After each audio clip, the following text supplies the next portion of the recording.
जय श्री राधे कृष्णा। करवा चौथ की सभी बहनों को हार्दिक बधाई। तो आज सुनते हैं करवा चौथ व्रत कथा।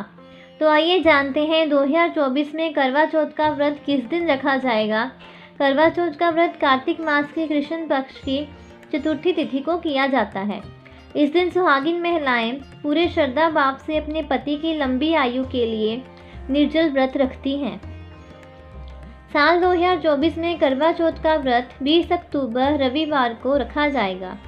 तो इस दिन सुबह जल्दी उठकर स्नान करें और व्रत का संकल्प लें। फिर व्रत रखते हुए दोपहर के बाद में व्रत कथा सुनें। अगर कोई बहन निर्जल व्रत नहीं रख सकती है तो कथा सुनने के बाद में चाय, दूध या फल ले सकती है। अब की बार रविवार को व्रत है तो 4:30 बजे से 6 बजे तक राहु काल का समय रहने वाला है। तो व्रत से जुड़ा हुआ कोई काम या कथा ना सुने, क्योंकि राहु काल में शुभ कार्य करना वर्जित माना जाता है। इस दिन चंद्रमा रात्रि 8:35 पर उदय होगा। चंद्र दर्शन करने के बाद ही चौथ के व्रत का पारण किया जाता है। अब अपने अखंड सौभाग्य की कामना करते हुए सुनते हैं करवा चौथ व्रत कथा। कथा सुनने के लिए पूजा की थाली तैयार करें।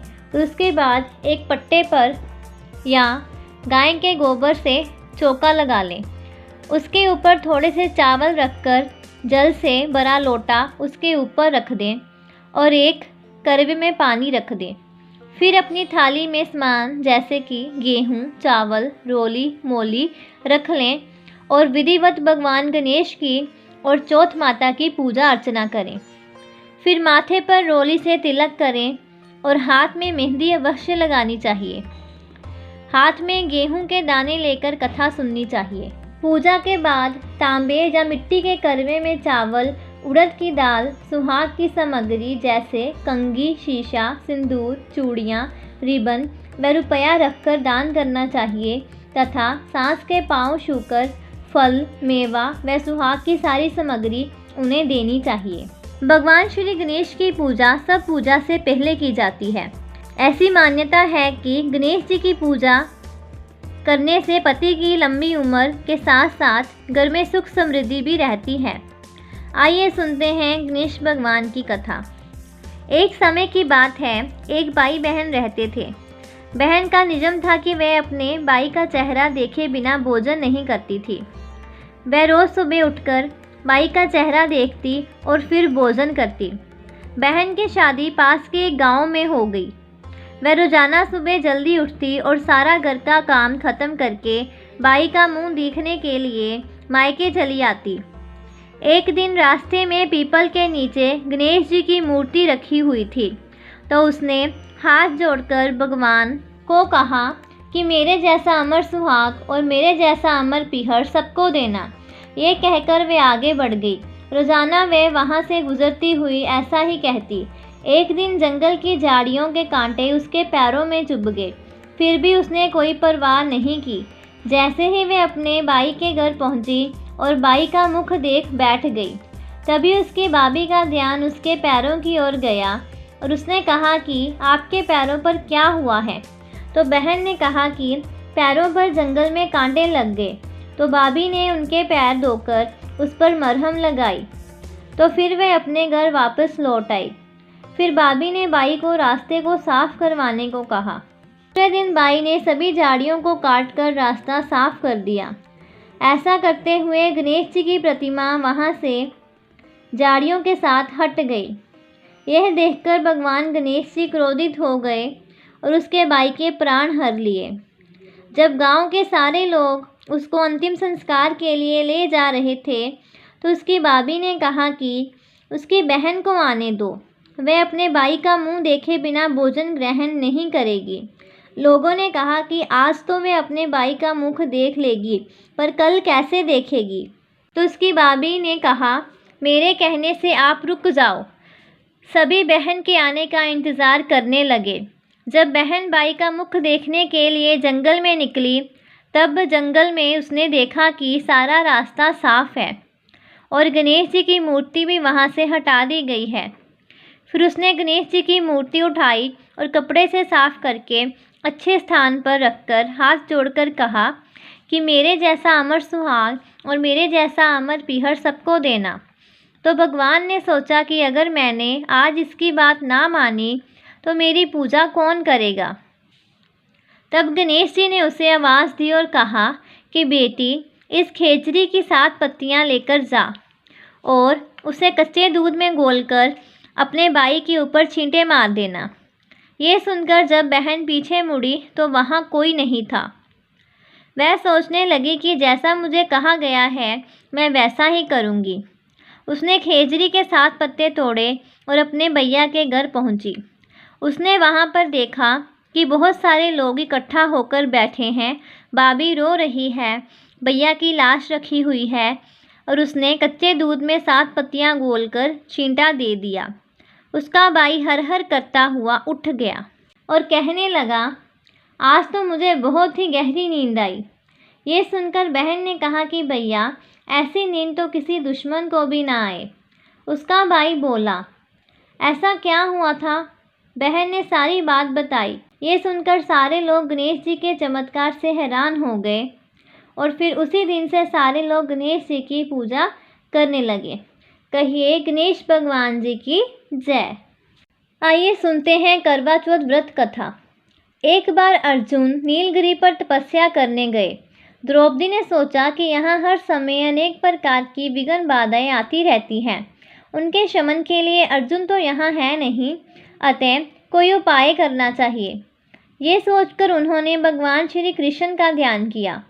भगवान वहाँ उपस्थित हुए तो द्रौपदी ने अपने कष्टों के निवारण हेतु कोई उपाय बताने को कहा। इस पर श्री कृष्ण बोले, एक बार पार्वती जी ने भी शिव जी से यही प्रश्न किया था, तो उन्होंने कहा था कि करवा चौथ का व्रत गृहस्थी में आने वाली छोटी मोटी विघ्न बाधाओं को दूर करने वाला है। ये पित्त प्रकोप को भी दूर करता है। फिर श्री कृष्ण ने द्रौपदी को एक कथा सुनाई। प्राचीन काल में एक धर्मपरायण ब्राह्मण के 7 पुत्र तथा एक पुत्री थी। बड़ी होने पर पुत्री का विवाह कर दिया गया। कार्तिक की चतुर्थी को कन्या ने करवा चौथ का व्रत रखा। 7 भाइयों की लाडली बहन को चंद्र उदय से पहले ही भूख सताने लगी। उसका फूल सा चेहरा मुरझा गया।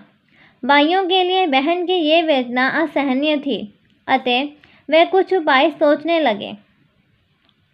उन्होंने बहन से चंद्रोदय से पहले ही भोजन करने को कहा, पर बहन ने मना कर दिया। तब भाइयों ने स्नेहवश पीपल के वृक्ष की आड़ में प्रकाश करके कहा, देखो चंद्रोदय हो गया है, उठो अर्घ्य देकर भोजन करो। बहन उठी और चंद्रमा को अर्घ्य देकर भोजन कर लिया। भोजन करते ही उसका पति मर गया। वह रोने चिल्लाने लगी। दैवयोग से इंद्राणी देवदासियों के साथ वहाँ से जा रही थी। रोने की आवाज़ सुन वह वहाँ गई और उसने रोने का कारण पूछा। ब्राह्मण कन्या ने सब हाल कह दिया। तब इंद्राणी ने कहा, तुमने करवा चौथ के व्रत में चंद्र उदय से पूर्व ही अन्न जल ग्रहण कर लिया, इसी से तुम्हारे पति की मृत्यु हुई है।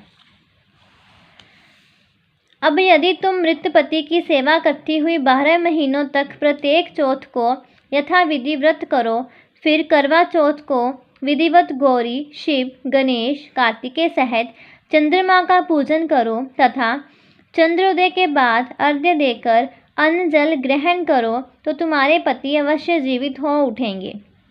ब्राह्मण कन्या ने अगले वर्ष 12 माह की चौथ सहित विधि पूर्वक करवा चौथ का व्रत किया। व्रत के प्रभाव से उनका मृत पति जीवित हो गया। इस प्रकार ये कथा कहकर श्री कृष्ण द्रौपदी से बोले, यदि तुम भी श्रद्धा एवं विधि पूर्वक इस व्रत को करो तो तुम्हारे सारे दुख दूर हो जाएंगे और सुख सौभाग्य धन धान्य में वृद्धि होगी। फिर द्रौपदी ने श्री कृष्ण के कथनानुसार करवा चौथ का व्रत रखा। उस व्रत के प्रभाव से महाभारत के युद्ध में कौरवों की हार तथा पांडवों की जीत हुई। चलिए सुनते हैं करवा चौथ व्रत की दूसरी कथा। प्राचीन समय में करवा नाम की एक पतिव्रता स्त्री थी। वह अपने पति के साथ नदी किनारे के एक गांव में रहती थी। उसका पति वृद्ध था। एक दिन वह नदी में स्नान करने गया। नदी में नहाते समय एक मगर ने उसे पकड़ लिया। इस पर व्यक्ति करवा करवा चिल्लाकर अपनी पत्नी को सहायता के लिए पुकारने लगा। करवा पतिव्रता स्त्री थी। आवाज़ को सुनकर करवा भागकर अपने पति के पास पहुंची और दौड़कर कच्चे धागे से मगर को आन देकर बांध दिया। मगर को सूत के कच्चे धागे से बांधने के बाद करवा जमराज के पास पहुंची। वह उस समय चित्रगुप्त के खाते देख रहे थे। करवा ने 7 सींग ले उन्हें जानना शुरू किया। जमराज के खाते आकाश में उड़ने लगे। जमराज घबरा गए और बोले, देवी तू क्या चाहती है? जमराज घबरा गए और बोले, देवी तू क्या चाहती है? करवा ने कहा, हे प्रभु, एक मगर ने नदी के जल में मेरे पति का पैर पकड़ लिया है। उस मगर को आप अपनी शक्ति से अपने लोक में ले आओ और मेरे पति को चिरायु करो। करवा की बात सुनकर जमराज बोले, देवी अभी मगर की आयु शेष है, अतः आयु रहते हुए मैं असमय मगर को मार नहीं सकता। इस पर करवा ने कहा, यदि मगर को मारकर आप मेरे पति की रक्षा नहीं करोगे तो मैं शाप देकर आपको नष्ट कर दूंगी। करवा की धमकी से जमराज डर गए। वे करवा के साथ वहां आए जहां मगर ने उसके पति को पकड़ रखा था। यमराज ने मगर को मारकर यमलोक पहुंचा दिया और करवा के पति की प्राण रक्षा कर उसे दीर्घायु प्रदान की। जाते समय वह करवा को सुख समृद्धि देते गए तथा ये वर भी दिया, जो स्त्री इस दिन व्रत करेगी उनके सौभाग्य की मैं रक्षा करूँगा। करवा ने पतिव्रत के बल से अपने पति की प्राण रक्षा की थी। इस घटना के दिन से करवा चौथ का व्रत करवा के नाम से प्रचलित हो गया। जिस दिन करवा ने अपने पति के प्राण बचाए थे उस दिन कार्तिक मास के कृष्ण पक्ष की चौथ थी। हे करवा माता, जैसे करवा ने अपने पति की प्राण रक्षा की वैसे ही सबके पतियों के जीवन की रक्षा करना। तो ये थी करवा चौथ के व्रत की कथा। तो इस वीडियो में आपको करवा चौथ के व्रत की कथा के बारे में पता चला और करवा चौथ के व्रत की जानकारी भी मिली। ऐसी और जानकारी प्राप्त करने के लिए चैनल को सब्सक्राइब करें और वीडियो को लाइक ज़रूर करें। जय श्री राधे कृष्णा।